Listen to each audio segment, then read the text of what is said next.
हमारा संविधान के संदर्भ में माननीय सर्वोच्च न्यायालय का कोई अधिकार है कि ऐसी बातें जो संविधान के अनुकूल नहीं है वो किसी भी अधिनियम से हटा दी जाएंगी। यानी इस अधिनियम बनाते समय पार्लियामेंट अगर कोई ऐसी बात रख देती है किसी अधिनियम में जो संविधान के अनुकूल नहीं है, उसे उस भाग को उस अधिनियम से हटा दिया जाएगा, खंडन कर दिया जाएगा, महत्वहीन कर दिया जाएगा। बाकी अधिनियम को नहीं छेड़ेंगे, लेकिन उस पर्टिकुलर भाग को कर दिया जाएगा। इसलिए डॉक्टर साहब की ये बात यदि संविधान के किसी अंग को बाधित करती है, वर्जित करती है, क्षति पहुंचाती है, तो वो मान्य नहीं है। क्योंकि हम भाई संविधान सुप्रीम कोर्ट के लोग हैं, सुप्रीम कोर्ट के अधिवक्ता हैं, हम संविधान के साथ ही चलेंगे। चलिए ना वो ठीक है। मैंने अपनी बात आगे उन्होंने 16 तक यानी 12 से 16 तक का ही उन्होंने चित्रण किया था अपने बुक में, तो मैं आपको 14 तक ही सुनाया हूँ कि 14 समता का अधिकार बताया, 12 जो है और वो मूल अधिकार में कौन कौन किनके अधिकार हैं, तो वो सीधे कहे राज का अधिकार है। तो राज में 6 लोग आते हैं, तो उन्होंने ये बात कहा कि राज में 6 लोग आते हैं, 6 की शक्ति है। तो ये 2 हो गया सर। मैं अब आ रहा हूँ, हम अब ये डॉक्टर तो जरूर थे और उन्होंने संविधान के लाभ नहीं पढ़े हैं, लेकिन संविधान की प्रस्तावना का व्याख्या ये किए हैं वो अपने हिसाब से। तो मैं चाहता था कि सर आपको सुनाते, इसमें भी कुछ गड़बड़ी होता तो बताते आप। जी जी कहें, स्वागत है। तो ये राजा राम जी लिखते हैं कि भारतीय संविधान की प्रस्तावना प्रियम्बल या प्रस्तावना समीक्षा उद्देशिका संविधान की प्रस्तावना 13 दिसंबर 1946 पंडित जवाहरलाल नेहरू संविधान सभा में उद्देश्य प्रस्ताव पर दिए हुए भाषण पर आश्रित है। समझ गए सर? हम भारत के लोग भारत को एक संपूर्ण प्रभुत्व संपन्न लोकतांत्रिक गणराज्य के लिए तथा उसके समक्ष नागरिकों को सामाजिक, आर्थिक, राजनीतिक, न्याय, विचार, अभिव्यक्ति, विश्वास, धर्म और उपासना की स्वतंत्रता, प्रतिष्ठा और अवसर की समता प्राप्त कराने के लिए तथा उन सबों में व्यक्ति की गरिमा और राष्ट्र की एकता सुनिश्चित करने वाली बंधुता बढ़ाने के लिए दृढ़ संकल्प होकर अपनी संविधान सभा में आज तारीख 26 नवंबर 1949 ईस्वी मिति मार्गशीर्ष शुक्ल सप्तमी संवत 2006 विक्रमी को एतद द्वारा इस संविधान को अंगीकृति, अधिनियमित और आत्मर्पित करते हैं। उपरोक्त प्रियम्बल हिंदी के सभी संविधान की पुस्तकों के ऊपर छपी हुई होती है। इसे संविधान की उद्देशिका भी कहते हैं और संविधान की प्रस्तावना भी कहते हैं। अब इसकी अपने शब्दों में व्याख्या कर रहा हूँ। इसकी पहली लाइन में है कि हम भारत के लोग भारत को एक संपूर्ण प्रभुत्व संपन्न लोकतंत्रात्मक गणराज्य बनाएंगे। उसके समस्त नागरिकों को सामाजिक, आर्थिक, राजनीतिक न्याय प्रस्तावना के वाक्यांश में भारत के लोग कह रहे हैं कि हम भारत के लोग। तो भारत है को संपूर्ण प्रभुत्व संपन्न लोकतांत्रिक गणराज्य बनाएंगे, परंतु संविधान का निर्माण तो संविधान सभा ने किया था सर। आगे कहते हैं कि संविधान निर्मात्री सभा के 296 सदस्य चुन करके आए थे। 93 गो सदस्य राजे रजवाड़े के नामित सदस्य थे। इस प्रकार कुल 389 सदस्यों ने संविधान के विधानों का निर्माण किया।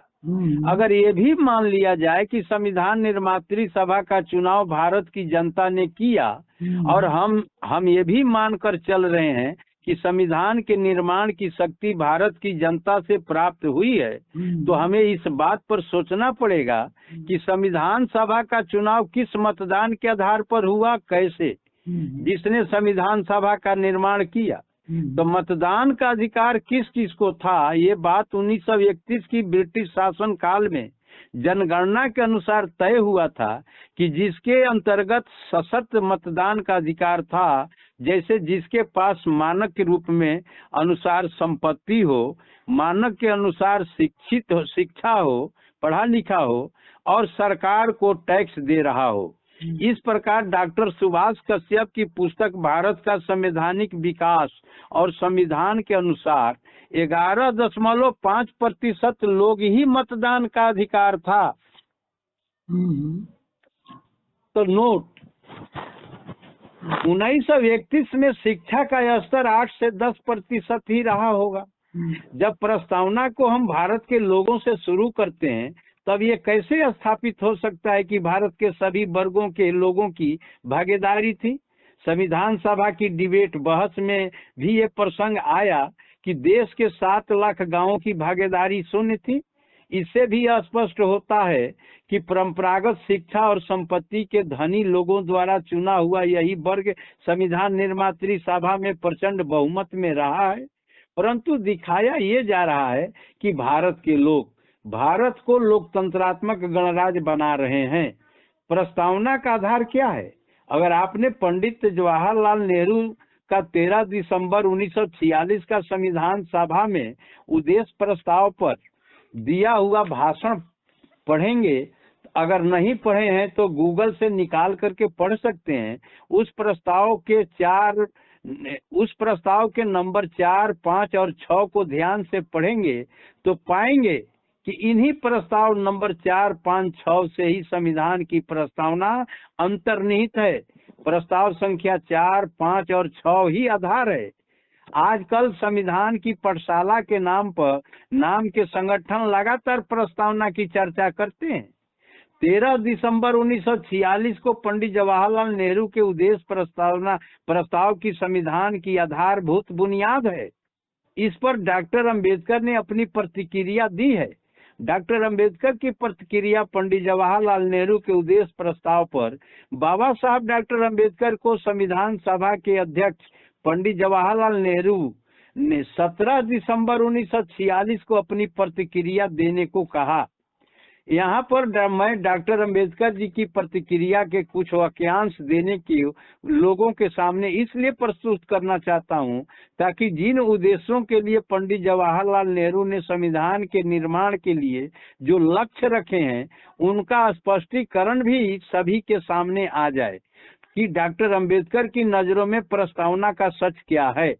दूसरी बात, इस प्रस्तावना का स्पष्टीकरण इसलिए भी जरूरी है कि जो लोग संविधान की प्रस्तावना को लोगों के सामने आरती की तरह से प्रस्तुत कर रहे हैं, संविधान की पाठशाला भी चला रहे हैं, उन्हें भी ये बात समझनी है कि ये प्रस्तावना और संविधान के निर्माण में बाबा साहब की क्या भूमिका है, इसे भी सामने रखना है।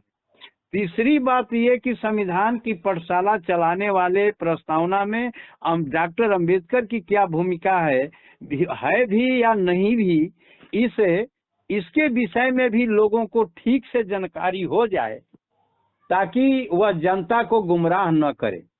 सुन रहे हैं सर? डॉक्टर अंबेडकर की प्रतिक्रिया पंडित जवाहरलाल नेहरू के उद्देश्य प्रस्ताव पर इस प्रकार है। मैं पहले ही बता चुका हूं कि संविधान के नाम से जो प्रस्तावना है वो पंडित जवाहरलाल नेहरू के 13 दिसंबर 1946 के उद्देश्य प्रस्ताव के 4, 5, 6 को ध्यान में रखकर बनाई गई है। बाबा साहब डॉक्टर अंबेडकर ने उद्देश्य प्रस्ताव के पूरे भाषण पर अपनी प्रतिक्रिया दी, परंतु यहाँ मैं बाबा साहब की प्रस्ताव संख्या 4, 5, 6 पर बात करूंगा, जिसका संबंध मुख्य रूप से प्रस्तावना से है। पैराग्राफ 4 में लोकतंत्रात्मक गणराज्य की बात कही गई है। राजनीतिक लोकतंत्र में जनता की सरकार जनता के द्वारा जनता के लिए होनी चाहिए, ये बाबा साहब कह रहे हैं। भारतीय समाज पुराणपंथी और दकियानूसी है। या तो ये कास्ट और कीर्ण जाति और धर्म को देश से ऊपर समझेगा अथवा देश को कास्ट और कीर्ण से ऊपर मानेगा। लोकतंत्रात्मक गणराज्य तभी संभव है जब देश को सर्वोपरि माना जाएगा। हमारा देश जाति व्यवस्था जो विषमतावादी है उसमें विभाजित धर्म, सामाजिक और आर्थिक व्यवस्था को मजबूत करता तब लोकतंत्रात्मक गणराज्य बनाने में सारी जनता की भागीदारी कैसे संभव है? सामाजिक आर्थिक राजनीतिक न्याय कैसे संभव है जब हमारी आर्थिक व्यवस्था समाजवादी नहीं होगी? इस पर पंडित जवाहरलाल नेहरू ने कुछ नहीं कहा, इसलिए बड़ा ही निराशाजनक है उनका कहना। पंडित जवाहरलाल नेहरू ने बड़ी बुद्धिमता से बड़ बोले शब्दों का चुनाव किया, घोषणाएं की, परंतु उपचार के लिए कोई विधि नहीं बताई। बिना उपचार के घोषणाएं व्यर्थ है। यह एक आश्चर्यजनक बात यह भी कही जाती है कि संविधान की प्रस्तावना है, अर्थात जो प्रस्तावना में लिखा हुआ है वही संविधान का आधार है, परंतु बाबा साहब डॉक्टर अंबेडकर का कहना है कि ये है कि जो उद्देश्य प्रस्तावना में जो है वह कैसे होगा, संविधान में क्या प्रावधान होंगे, इसकी व्याख्या पंडित जवाहरलाल नेहरू ने नहीं की, जबकि उन्हें समाजवादी नाम से सोशलिस्ट से जाना जाता है। ये बहुत ही निराशाजनक है, ऐसी डॉक्टर अंबेडकर ने प्रतिक्रिया दिखाई। उन्होंने ये भी कहा कि जब तक उद्योग धंधे, वित्तीय संसाधन और कृषि भूमि का राष्ट्रीयकरण नहीं होगा तब तक देश का नाम समाजवादी रख देने से देश समाजवादी नहीं हो सकता और न ही सामाजिक न्याय मिलेगा। एक आश्चर्यजनक बात यह भी है कि प्रस्तावना का प्रारंभ हम भारत को संपूर्ण प्रभुत्व संपन्न लोकतंत्रात्मक गणराज्य बनाने के लिए, ये भारत की जनता कैसी है, परंतु न तो संपूर्ण जनता की भागीदारी है और न ही सारी जनता को वोट डालने का अधिकार था। जिस मतदान के आधार पर संविधान सभा का चुनाव हुआ था, संविधान सभा का चुनाव भी आम जनता द्वारा नहीं हुआ था, केवल प्रांतीय चुने हुए सदस्यों के द्वारा हुआ था। परंतु प्रस्तावना की निचली लाइनों को ध्यान से पढ़ेंगे तो पाएंगे कि जो कुछ भी प्रस्तावना में लिखा हुआ है उसको पूरा करने का दृढ़ संकल्प संविधान सभा में लिया जा रहा है।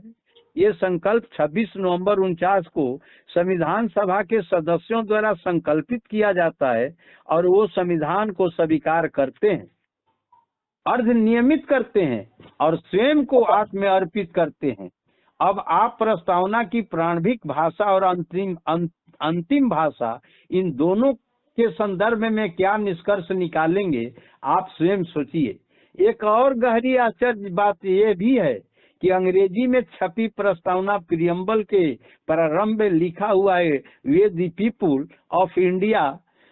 प्रियम्बल के अनुसार भारत को बनाने का दृढ़ संकल्प जनता ले रही है, अर्थात ये जनता का संकल्प है, ना ही संविधान सभा के सदस्यों का और ना ही संविधान का, क्योंकि संविधान तो बन ही गया, जिसको संविधान सभा के सदस्यों द्वारा संविधान में स्वीकृति मिली, उन्होंने अधिनियमित किया, आत्मर्पित किया, कर लिया। भारत की जनता स्वयं अपना निष्कर्ष निकाले कि देश के नव निर्माण के लिए उत्तरदायी कौन है, देश की जनता अथवा संविधान निर्मात्री सभा। तत्कालीन जस्टिस गजेंद्र गड़कर जी ने भी कहा था कि प्रस्तावना संविधान का हिस्सा नहीं है। नोट: प्रस्तावना प्रियम्बल में कहीं भी संविधान का नाम नहीं है। ये प्रस्तावना संविधान की है, तब कैसे कहेंगे यह संविधान की प्रस्तावना है? प्रियम्बल की व्याख्या करने का मंतव्य: पहला, तथाकथित घनघोर अम्बेडकरवादी तथा अन्य। दूसरा, संविधान की पाठशाला चलाने वाले घरेलू शिक्षक। तीसरा, प्रस्तावना को संविधान समझने वाले संविधान के अनपढ़ अज्ञानी लोग। चौथा, बाबा साहब के नाम पर संगठन चलाने वाले लोग। पांचवा, बाबा साहब के नाम पर राजनीतिक पार्टियां खड़ी करने वाले। छठवां, वे लोग जो यह कहते हैं कि बाबा साहब डॉक्टर अंबेडकर ने संविधान की प्रस्तावना में हमारे लिए सब कुछ लिख दिया, सब कुछ दे दिया। इन सभी लोगों को संविधान की पुस्तक को सामने रखकर हमारे इस प्रयास को, जो पुस्तिका के रूप में है, उसे ध्यान से पढ़ना चाहिए। इस पर वाद विवाद करें, तर्क करें, सच सभी के सामने लाएं। यही है हमारा मंतव्य।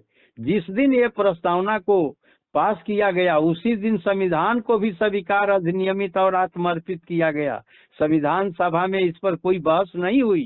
संदर्भ: 13 दिसंबर 1946 पंडित जवाहरलाल नेहरू का संविधान सभा का भाषण। दूसरा, 17 दिसंबर 1946 डॉक्टर अंबेडकर का संविधान सभा का भाषण। तीसरा, हिंदी और अंग्रेजी में संविधान की प्रस्तावना का भारत का संवैधानिक विकास और संविधान, doctor Subhash Kashyap, doctor Rajaram. Sir इतना मैंने बोला है सर। अगर वो डॉक्टर हैं तो सुई दवाई करने वाले जरूर हैं सर, लेकिन जो उन्होंने ये अपनी पीड़ा दर्शाए हैं, उनका जो वक्तव्य है कि जनता सही सही जाने, इसके लिए वो व्यग्र हैं, बेचैन हैं। ये उनकी पीड़ा हो सकती है। हाँ हाँ जी सर, जी सर। मैं ये नहीं कहा कि कुछ और उनका बात है। और उनकी पीड़ा है तो डॉक्टर मैं हूँ, तो फीस हमारी कौन देगा? मैं दूंगा सर। हम लोग दोनों आज राजाराम जी से कहेंगे कि आप आपके बारे में, कि उनसे आप, मैं नंबर दे दूंगा, चर्चा कर लें आपसे। हाँ, अगर पीड़ा उनकी है तो जी। उसका डॉक्टर तो मैं हूँ, भले वो नाक कान गले के डॉक्टर वो होंगे। Yes yes. लेकिन और जो ये तो पीड़ा है, ये तो सर प्रियम्बल पर मैंने बोला। हाँ। ये प्रियम्बल पर मैंने इतना वक्तव्य दिया सर। उन्होंने 4 पेज का लिखे हैं कि संविधान के महत्वपूर्ण अनुच्छेद वे जो सत्ता की शक्ति होती है। सुने सर, संविधान के महत्वपूर्ण अनुच्छेद वे जो सत्ता की शक्ति होते हैं। भारतीय संविधान के महत्वपूर्ण अनुच्छेद, तो संविधान सभा की डिबेट में मूल अधिकारों के खंड 19 के महत्वपूर्ण अंश हैं। कहिएगा तो 2 लाइन सुना दे सर। सुना दीजिए, फिर मैं उसका अंतिम निष्कर्ष आपको देता हूँ। जी जी। कहते हैं कि वे है धर्म और संपत्ति, अगर ये जनता के पास है, जनता के अधिकार क्षेत्र है, तो जनता शक्तिशाली रहेगी और सत्ता हमेशा जनता के दबाव में रहेगी। अगर शासन और सत्ता के अधिकार क्षेत्र में धर्म और संपत्ति होगी तो सत्ताधारी चाहे अल्पसंख्यक हो, जनता पर शासन करते रहेंगे। चूंकि हमारे देश का सामाजिक और आर्थिक आधार वर्ण व्यवस्था के अनुसार चला आ रहा है, जिसमें ब्राह्मण, क्षत्रिय, वैश्य इन तीनों वर्गों ने का ही सामाजिक और आर्थिक व्यवस्था पर कब्जा रहा है।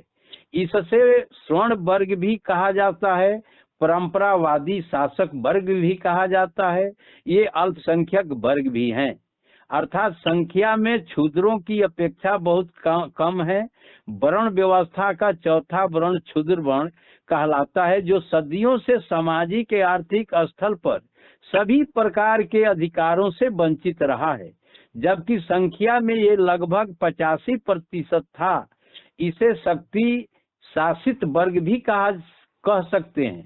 शासक वर्ग कभी शासित नहीं रहना चाहता। शासित वर्ग शासक वर्ग नहीं बन सकता। मजदूर और संसदीय लोकतंत्र डॉक्टर B.R. अम्बेडकर ने सितंबर 1943 में कहा था कि शासित वर्ग स्वयं पर शासन नहीं करता, वह एक सरकार बनाता है और वे भूल जाता है कि ये सरकार उसकी नहीं है। इसलिए राजनीतिक लोकतंत्र में कभी भी सत्ता जनता के लिए नहीं बन पाती, और जो आशा जनता की द्वारा की जाती है स्वतंत्रता के अधिकार की, संपत्ति की और खुशहाली की, इसी की तरफ राजनीतिक लोकतंत्र उदासीन रहता है। इसलिए राजनीतिक लोकतंत्र से जनता असंतुष्ट रहती है। हमारे संविधान का निर्माता वही परंपरावादी शासक वर्ग था, क्योंकि सन 1931 की जनगणना के अनुसार संपत्ति, शिक्षा और सरकार को टैक्स देने वाला वर्ग ही मतदान का अधिकारी था।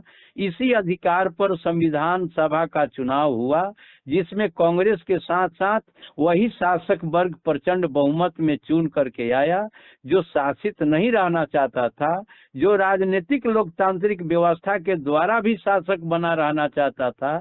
इसलिए उसने संविधान का निर्माण इस प्रकार किया कि वह कंट्रोल बना रहे,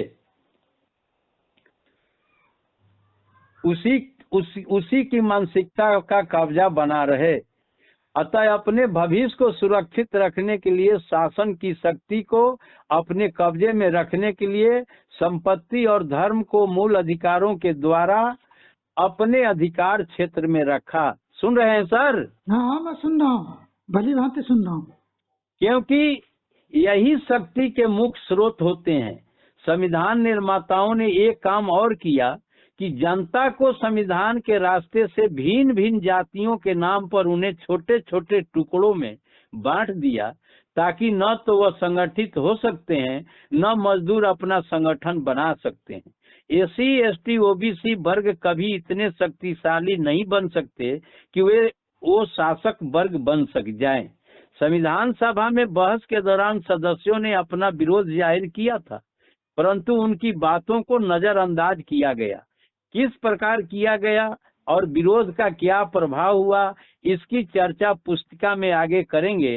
परंतु इससे पूर्व मैं ये भी स्पष्ट कर देना चाहता हूं कि अनुच्छेद धर्म और संपत्ति से संबंधित है, वही वास्तव में व्यक्ति के अधिकार हैं और उसी धर्म से संबंधित लोगों के ही अधिकार हैं। ये ही अनुच्छेद संविधान में सबसे ज्यादा है। इन्हीं की सुरक्षा के लिए, इन्हीं की रक्षा के लिए संविधान के मूल अधिकार अनुच्छेद 13 को रखा गया है। और इसके साथ साथ सुप्रीम कोर्ट को भी एक रास्ता दे दिया गया है कि ताकि वो भी इनकी रक्षा करे। उदाहरण स्वरूप सुप्रीम कोर्ट का फैसला केशवानंद भारती बनाम केरल राज्य 1973 लोगों को पूरा पढ़ना चाहिए।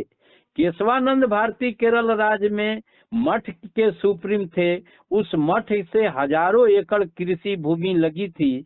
दूसरी तरफ हजारों परिवार भूमिहीन थे, जिनके कल्याण के लिए सरकार उन्हें जमीन देना चाहती थी, परंतु गरीबों के प्रति, भूमिहीनों के प्रति कोई करुणा का भाव प्रदर्शित न करके न्यायालय की शरण ली और ये कहा कि हमारे मूल अधिकारों के अनुच्छेद 19, 1, 25, 26 और 31 का अतिक्रमण हुआ है। सबसे आश्चर्य की बात यह है कि गरीब, रोजगार विहीन, भूमिहीन जनता की तरफ कोई ध्यान न देकर देश के नामी गिरामी सुप्रीम कोर्ट के एडवोकेट केशवानंद भारती के पक्ष में खड़े हो गए। अब तक सुप्रीम कोर्ट की सबसे बड़ी 13 जजों की बेंच बैठी, 87 दिनों तक बहस चली। अंत में फैसला केशवानंद भारती के पक्ष में गया। संविधान निर्माता वही वर्ग, उसने मूल अधिकारों के रास्ते धर्म और संपत्ति को अपने कब्जे में कर लिया। वही शासक वर्ग है, उसी का कंट्रोल है। हर जगह धर्म और संपत्ति का फैसला तो उसके पक्ष में होना ही है। वंचित वर्ग को ये बात गंभीरता से समझनी चाहिए कि अनुच्छेद 31 जो संविधान निर्माण के समय खंड 19 था, इस पर संविधान सभा में कोई बहस हुई? इसके वाक्यांश इस पुस्तिका में पढ़ें, शक्ति के स्रोतों को समझें, अपनी स्थिति का आंकलन करें।